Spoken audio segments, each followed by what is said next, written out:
Hello, good morning, good afternoon, and good evening to you all, wherever you are in the world. Thank you for participating to this second part of the webinar series, Reach New Archival Audiences.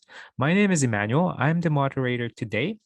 In our last webinar, we talked a lot about how to build community.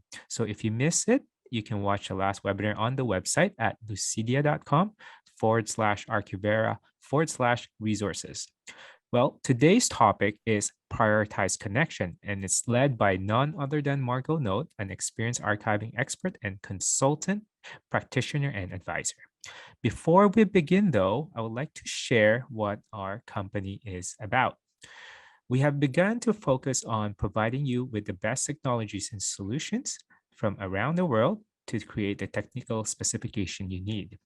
However, we're made up of a number of products and companies who have joined Lucidia over the last 30 years. These brands include products that you may have heard of already: Sydney, InMagic, Argus, Archivera, Eloquent, and QuadraStar. Our mission is basically to redefine how knowledge is shared.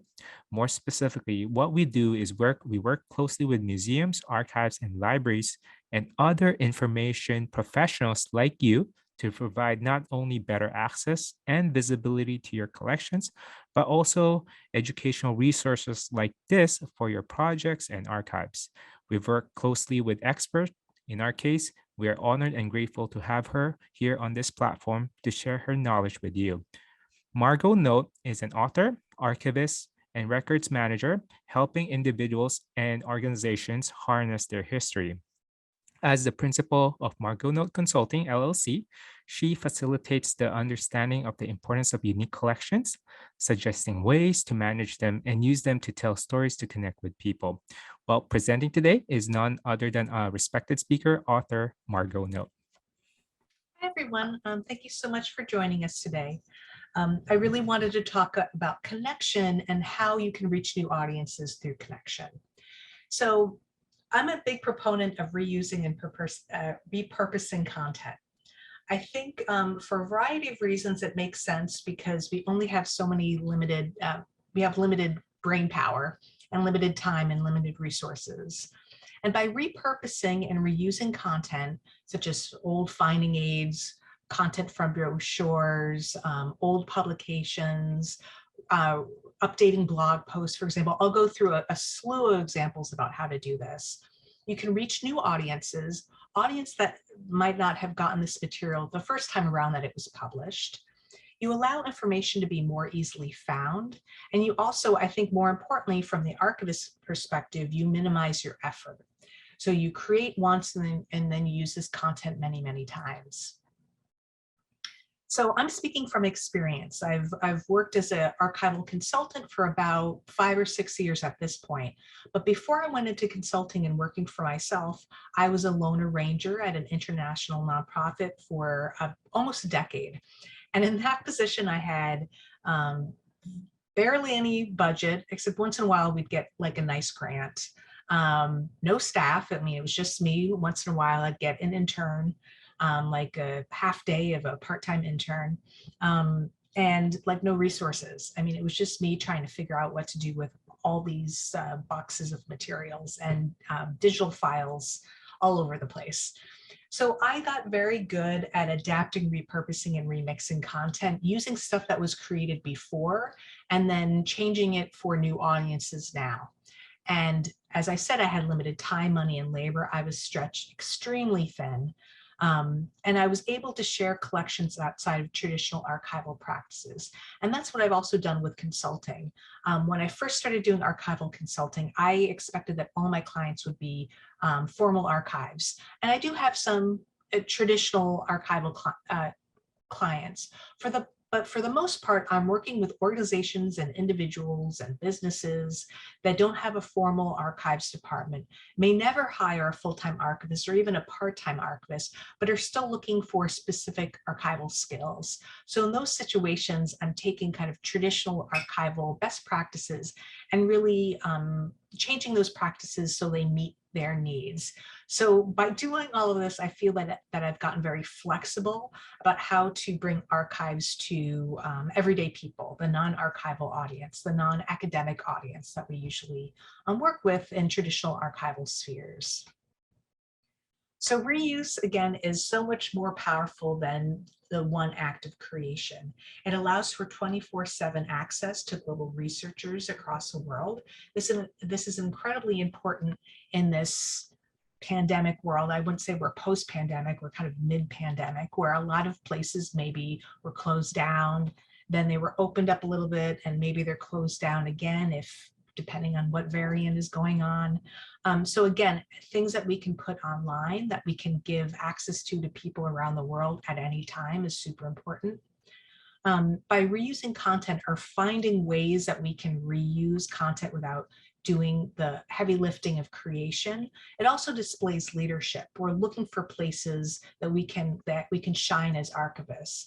And I think sometimes when we talk about leadership, it's that kind of bold, extrovert, alpha person leadership, but I think there's a softer kind of leadership that happens, and leadership that happens kind of below that executive level. There's amazing leaders that are maybe just starting out their careers, or that are kind of silent leaders or non-showy leaders. And I think the archival world has a lot of these leaders that are there. So this is an opportunity to lead. And it also demonstrates our expertise in both our collections and the digital environment. And many of our organizations, we are the ones, number one, that know our collections better than anyone else. And then we tend to be more comfortable with technology, and especially the cutting edge of technology, because we have to be. So knowing the collections and knowing the digital environment allows us to show this leadership in reusing this content. So why repurpose? It saves time. Something that was created years ago, we can easily make it for a contemporary audience and share it. It uses less bandwidth. It's one thing to kind of rejudge something versus to cut it out of complete cloth. And it reinforces the message. So especially if we have, let's say, a collection that's very popular, we have a lot of content about that collection, you never know when people are going to stumble upon your website or your social media or any way that your organization works. So we want to reinforce this message and pump out some of the same messages so it reaches people when they're ready to hear these messages. It also grows engagement. It gets people interested in the work that you're doing.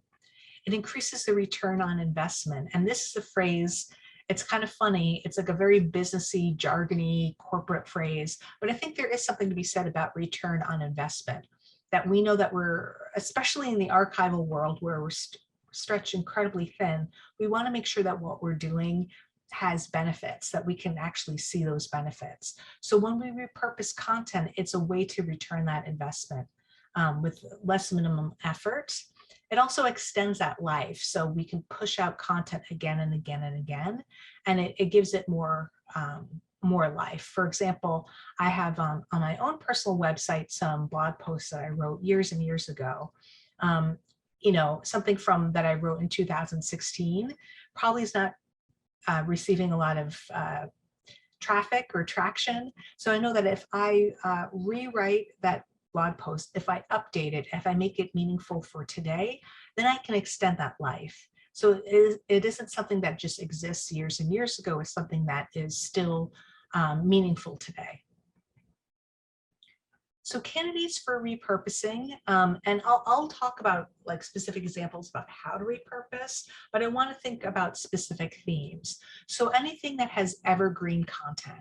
So material, let's say brochures, annual reports, other material like old publications that have information in there, pictures and captions and information that is evergreen, that's not age, it's not tied to a specific time period, that can be popular for repurposing.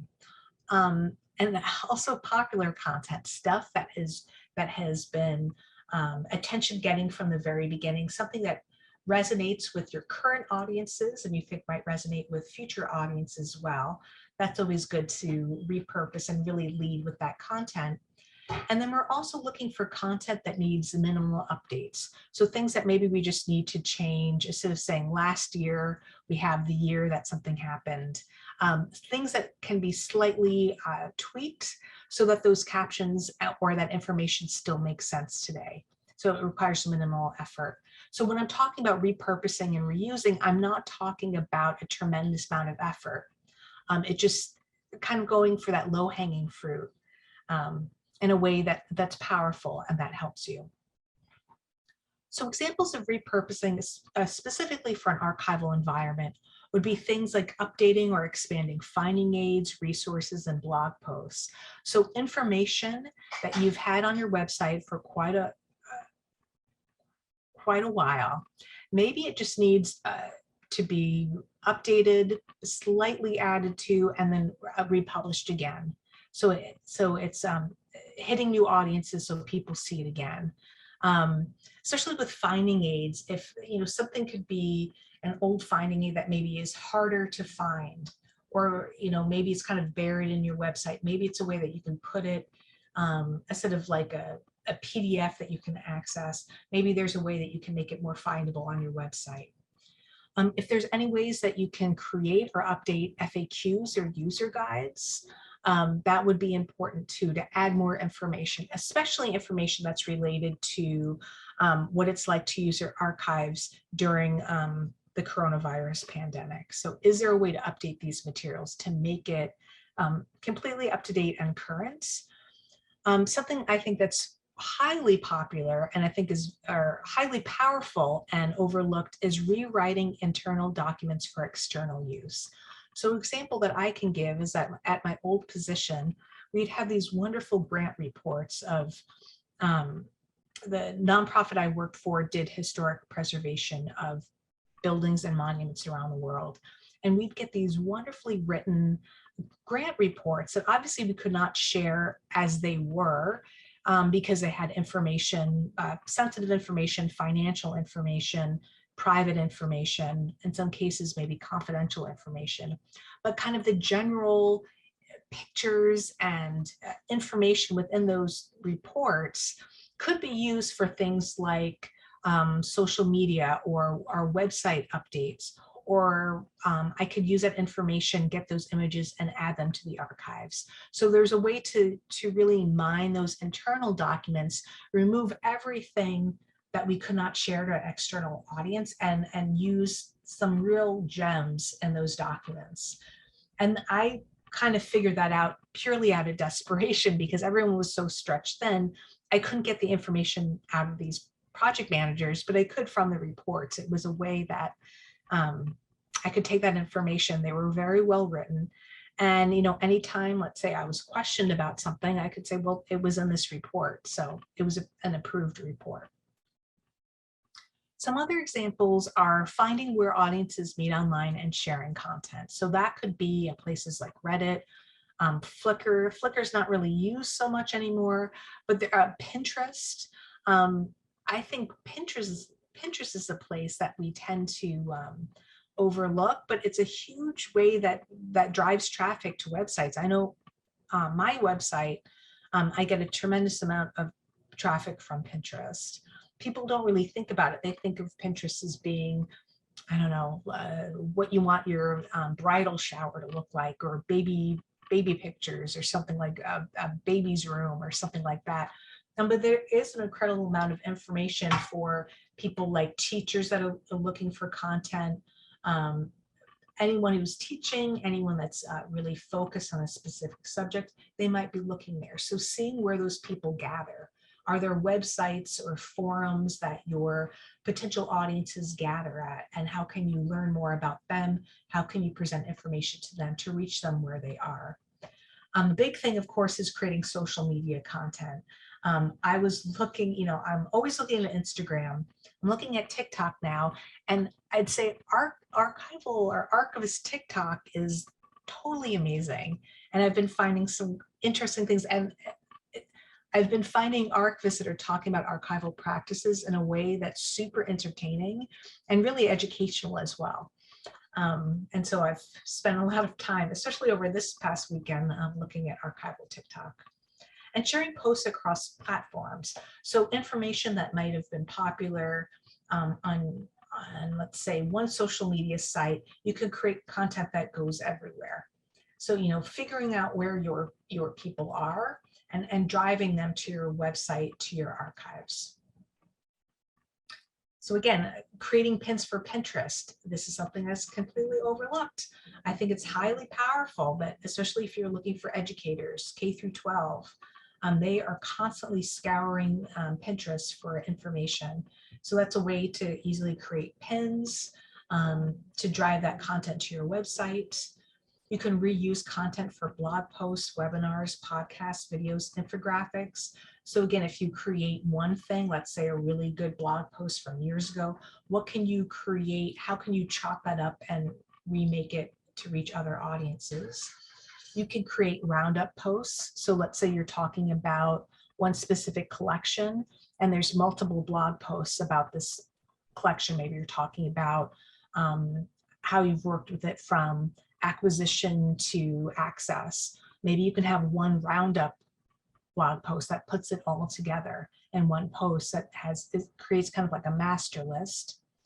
And then creating crowdsourcing projects. And I don't necessarily mean kind of the crowdsourcing projects of about 10 years ago that were huge and big and translating things and adding information. It's simply a matter of, if you have content, for example, that you're looking for, figuring out what are we looking at in this photograph, for example, how can you put that out to your audiences to get information? Because if you have these power users, they're probably subject matter experts in this field, so they can give you information. I was talking to a client that works with, I'm going to be super vague because I don't want to name this client or have any identifiers. They work with a specific type of thing, a vehicle of some sort, and their power users are knowledgeable and obsessed with this type of vehicle. So anytime the archivists, who are have a lot of knowledge about these vehicles and everything that they have, when they have specific questions, they know that if they post something and ask their audience for information, they will receive that very correct, accurate information almost instantly. So really having that idea of, like, as an archivist, you're organizing stuff, you're making it accessible, but you're also open up to the knowledge bank of everyone that uses your archives as well, and these kind of raving fans of your institution. So having this mindset kind of is a little less traditional archival practice. So we're moving away from the static way of doing things to more dynamic. It's moving away from typical outreach, and there's more interactive and imaginative outreach models. We can kind of experiment a little bit more. We can try things out. We don't have to be necessarily wedded or committed to one way of doing things. But also realizing that as we experiment, there's going to be tried and true ways of reaching these audiences and connecting to audiences. Exhibits, any type of lecture series, or like a talking head that's doing a webinar, they're always going to be continuing to be popular. But there are other ways to experiment and new ways to reach these audiences and connect with them as well. And so it also depends, your creativity in these outreach efforts, these ways of connection, really does depend on your organization. So, I'm going to be completely honest here. It's very easy for me to sit here and tell you, oh, you should be doing this, that, and the other. Where depending on your organization, it might not be open to this at all. You might have a very conservative traditional organization, or you might have an organization that is more open-minded, that's more creative, that's willing to try things out. You might have different people, kind of decision makers within your organizations, that lead one way or the other. There's no good or bad way of doing things. It's just knowing that organizational culture. So knowing kind of the ways of doing things within your organization that's going to resonate. And it depends also on the open-mindedness of decision makers. For example, in my old position, I had someone that I reported to that was pretty open-minded for me with experimenting with things. The other people that were in powerful positions weren't as open-minded, but they had other things to think about. So I could have a little bit more free reign. And it was also me doing it too and experimenting. It's one thing to say, oh, we should do this when it's not you doing it, right? And the way that you do this outreach and reaching these new audiences and connecting with them, it also depends on your communities, who you specifically work with now, and who you hope to attract. So again, it's knowing where those lines are, where those boundaries are. And there's all different flavors of doing this. And again, it depends on what your organization is like. I do think one benefit of archives, which I've found, is that usually, we're down the hall in the basement, somewhere kind of outside of the spotlight, I'd say most of the time. And in some ways that can be our superpower, because we're not in the line of fire. We can kind of get away with experimenting, because we don't have to we're not necessarily on people's radar. So I think in many ways that is a detriment to archives, that sometimes we don't get funding, we don't get the attention that we want, because we're not the main focus of a lot of these decision makers. But I also think we can use that to be proactive and experiment more by being kind of invisible and out in the shadows and in the dusty stacks, for example. Something to think about. So another way of connection is thinking about users. So having this deeper connection to the materials themselves. Holdings are organized with the principles of original order and provenance. That makes complete sense from a historical point of view, from an archival point of view. Those have been with us since the beginning of archives, or beginning of modern archives at least, and they make complete sense to archivists and historians. But we do have to think about, for non-academic users, for non-archivists, for people that are new to research, or frankly, most people that aren't archivists, our ways of doing things are unusual, and they could be seen as limiting, confusing, or odd to some researchers. Think about, most people come to research through Google. They're used to putting something in Google and they're finding information, and they look at maybe the first 2 pages of site results and they don't look any further. They're not trained in library school to critically analyze information. They don't really know why, having a corporate entity control our information is not usually the best practices, right? And so whether or not that's a subjective opinion of whether or not that's a good way of doing things, that's simply how it is for most researchers. So they're going to come into archives and be kind of confused with finding aids and the way that we do things. And so in some ways, we can teach them how to use our way of doing things, but we can also find ways that we can reach out to them in a way that helps them find information in a way that makes sense for them. That's a way of connection. So experiment with kind of exploration. So one way to think about it, we're thinking about original order and provenance. We're thinking about creators and kind of having these silos of collections, which totally makes sense, not knocking that in any sense. But researchers might be coming to your archives and thinking about themes. So what are the themes that emerge from your collections, independent of who created them, their original order? Are there certain themes that your institution has that might not be obvious to someone just looking at a finding aid or looking at your specific collections, but as an archivist, you've seen these themes, or you've worked with researchers of your collections that might have highlighted, oh, you have this collection, this folder is very similar to this collection with this folder.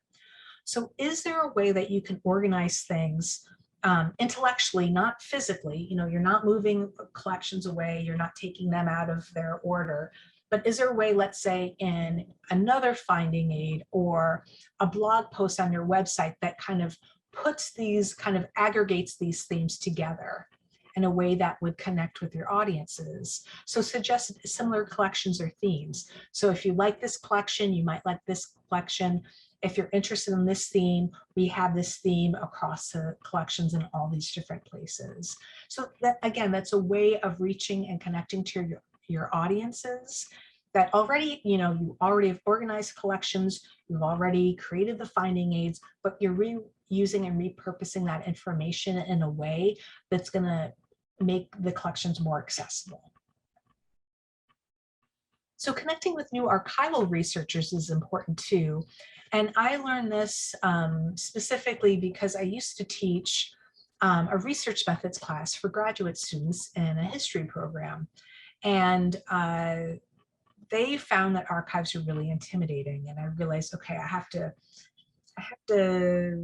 position archives a little bit better so they don't seem as intimidating. So, but to new users, to new students to archives, some of the common archival practices can be intimidating. Like, why can't I use pen? Why do I have to check in my bags or my coat? What is a finding aid? Like, how do I find this information?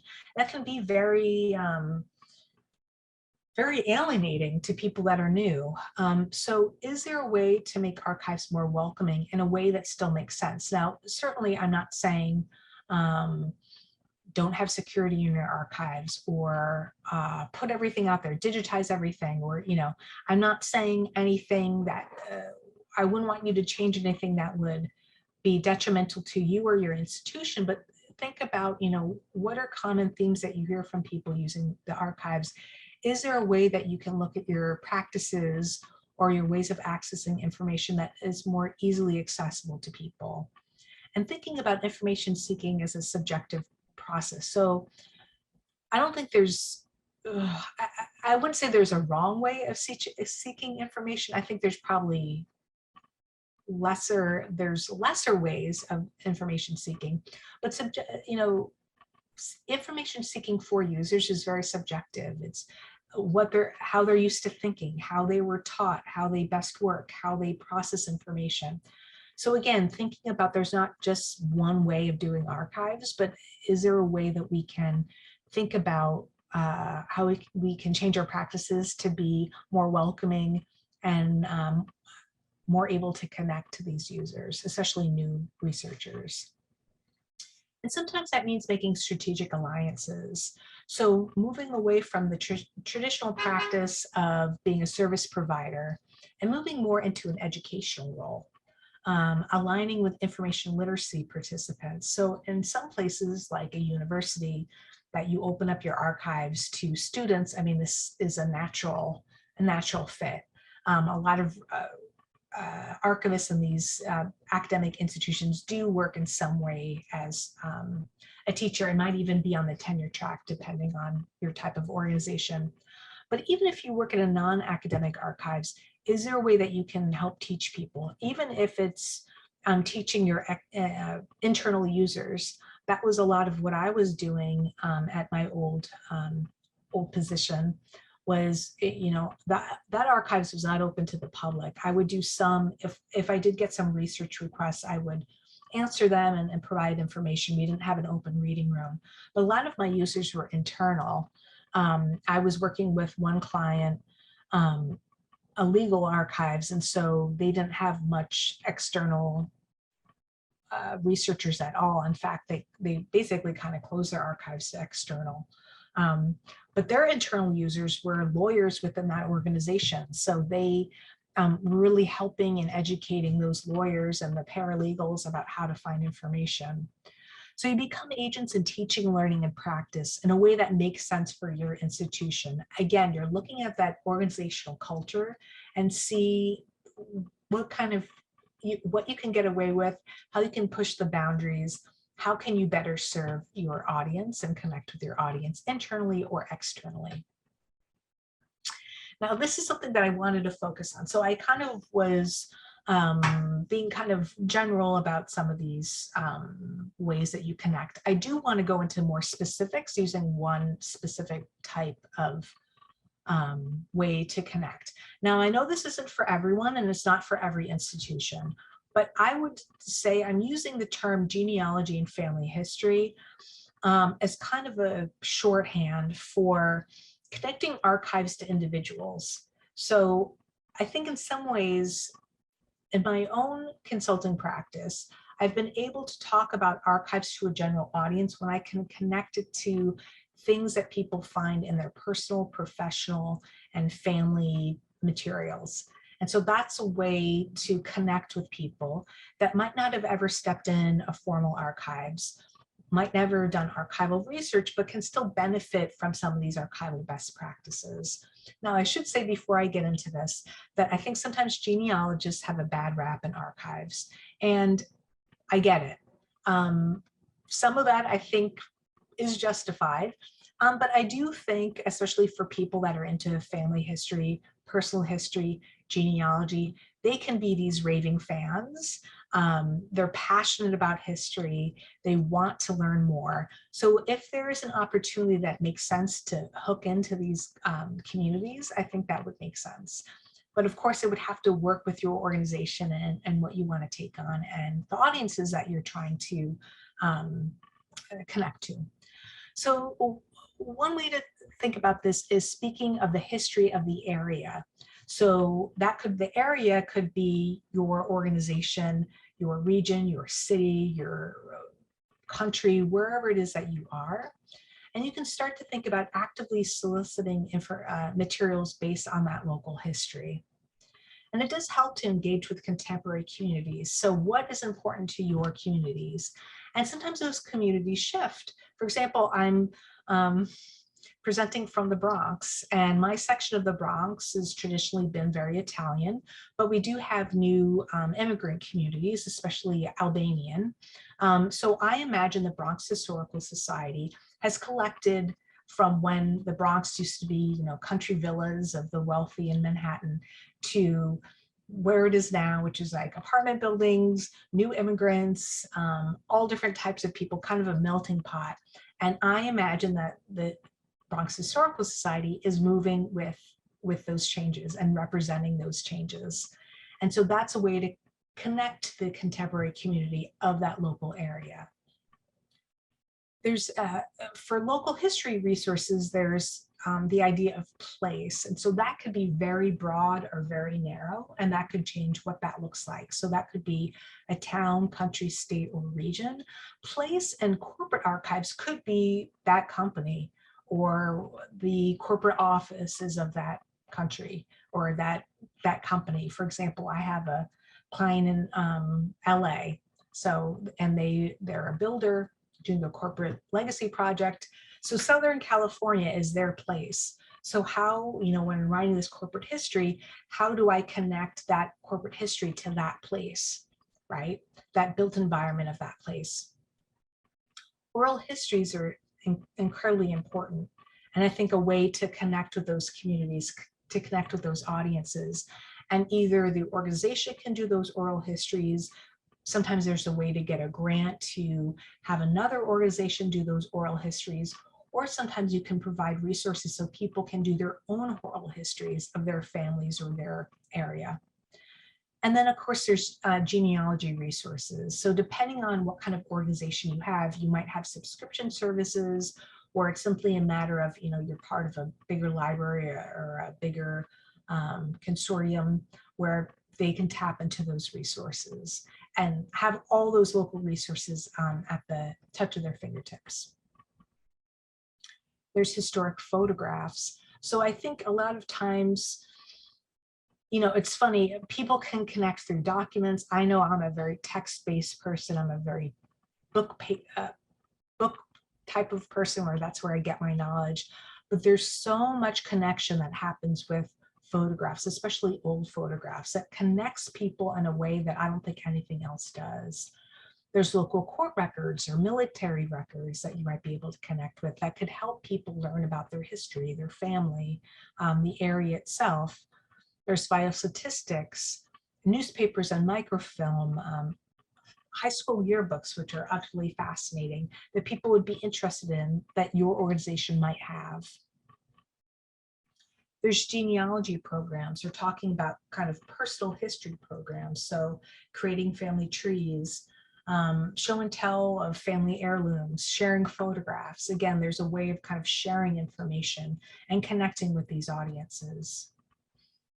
screening home movies. So, sometimes there's a way to use that as part of a way to get audiences to sometimes raise money as well to connect with people. You can provide educational resources on digitizing. So I think this is sometimes overlooked, that a lot of people have these materials, they don't know what to do with it. They feel that they want to digitize it, but they don't know what to digitize or how to digitize. And I think sometimes if you are the type of organization that could do this, you could have these educational resources on how to digitize. Sometimes you can get grants for kind of a maker space of what kind of do it your own digitizing. I know that some of the major libraries have done this. Also DNA-based genealogy, which is pretty fascinating and somewhat controversial. People love learning about that. That's a way to draw people in, and have them connect with you, or for you to connect with them. So maybe some of these suggestions are just too much, that are just not what you're interested in, or perhaps not a organizational fit for you. I would suggest that if there's a way that you can partner with local organizations. So again, taking that local aspect, so a local genealogical or historical society, or let's say you're, again, a very traditional archival institution that you wouldn't do anything weird or wild in your outreach, but you might partner with another organization that is more event-based or more experimental. So that way you can still maintain your kind of organizational culture, but also, reach out and try something new with another organization. You can present programs about your neighborhood, town, or country, or specific aspects of this local history. And then you can also use this as an opportunity to demonstrate the archival resources that you maintain. So if you have, all this stuff at your fingertips, all these collections, all these finding aids, this might be an opportunity to show people about them. So it's not like they're searching on your website to try to find this information. You're really showing them what you have, and showing them how to research and how to find these materials. How do you say, I want to look at box 123 in this collection, and walking people through this process of research. You can learn about, have the audiences learn about prominent personalities, families, and achievements. So again, talking about something that's very well known in your community, whatever community that is. You can also do the opposite and discuss a hidden history. I was talking to a potential client that I might work with them if they get this NEH grant, and they have and I'm being, again, very vague, they are a college, a Southern-based college, and they were talking about, they have some records related to enslaved people in their collection. And this, of course, is very sensitive. And the powers that be don't necessarily want them to be sharing this information, but it is it's very important. It's very local. I think it's something that's very powerful, and the potential for a lot of research. But again, it's thinking about how can we talk about this hidden history of this area in a sensitive manner, in a way that gives dignity, but also allows people to research and know the true history of this area. You can also highlight community authors. So people in your communities that already talk about whatever subjects you're interested in. Is there a way to partner with them for an event or a webinar or something, something that helps them and helps you as well? Something that I find completely overlooked and super important is what I call kind of preservation for the people. And a couple of years ago, I wrote a book for Society of American Archivists called Creating Family Archives.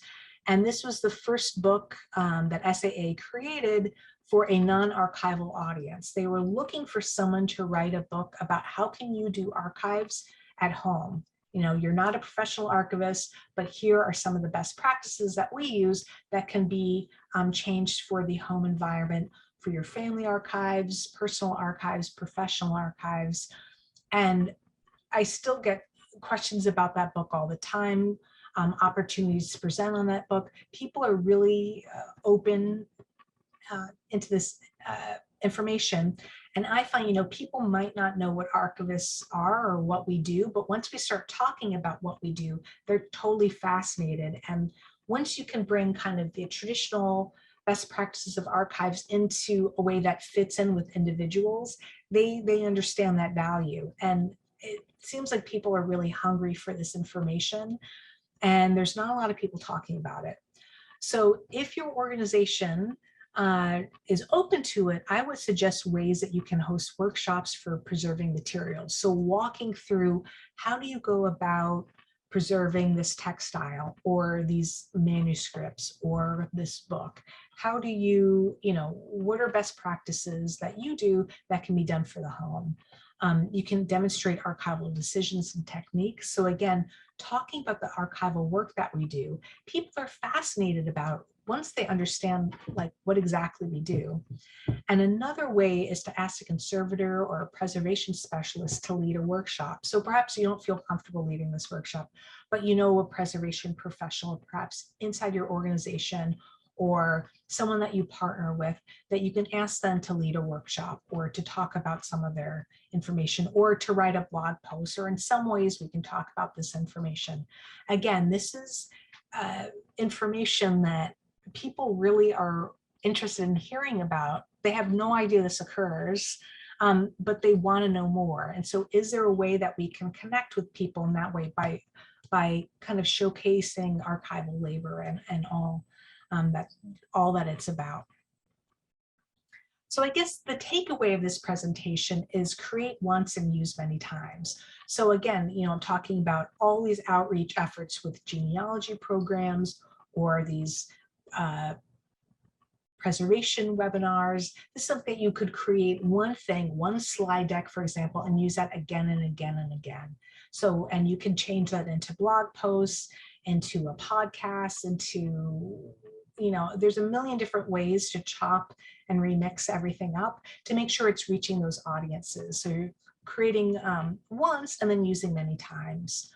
So our work demands deep work, intellectual labor, and creative thinking. I cannot highlight this enough, that we do such amazing work as archivists that it really requires so much brain power, and we're asked to do so much with so little in a lot of circumstances. So we want to create content that can live continuously to attract these new users. And we also want to create kind of a timelessness of this repurposed archival content. So again, we're creating something that has a life that lives again and again and again and reaches people many, many times, but we may have created it only once. So thank you. What a great webinar with a lot of inspiration for us to think about. And thank you again for sharing your insight and knowledge, Margot. Since Margot gave many suggestions on how to connect with your audience, we'll make sure this webinar is available for anyone who wants to watch it again. And for our attendees, I hope you learn a lot about what it takes to prioritize connection to reach new audience. Yeah, hopefully you'll be able to apply those strategies to your organization. So before we wrap things up, there are 3 valuable books that you can download now for free at lucidia.com/archivera/resources, as mentioned on the slide. First is the Digital Preservation Without Tears. So this book is perfect for those who want to learn more about digital preservation concepts, tools, and take actions. You want to take actions on it. The second is called The Archivist Advantage, Choosing the Right Collection Management System. This book is perfect for those who want to learn more about an archivist's perspective on selecting a CMS, type of CMS, benefit and risk of picking one over the other.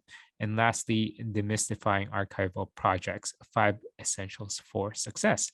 So this book is ideal for anyone who has a project in front of them that they're working on right now. It will help them work on and provide new ways of thinking about your archival project. So make sure to grab all those. As you can see, we do provide a lot of resources.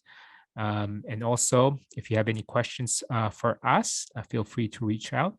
We recognize that every organization is different and may find itself in a complex situation. So, for example, if you have questions about how to reach a wider audience about archival work or other issues, you can feel free to contact Margot Note with her email there. And if you know any specific CMS requirements, we can help as well. Thank you again for attending today's webinar on reaching new archival audiences, prioritize connection.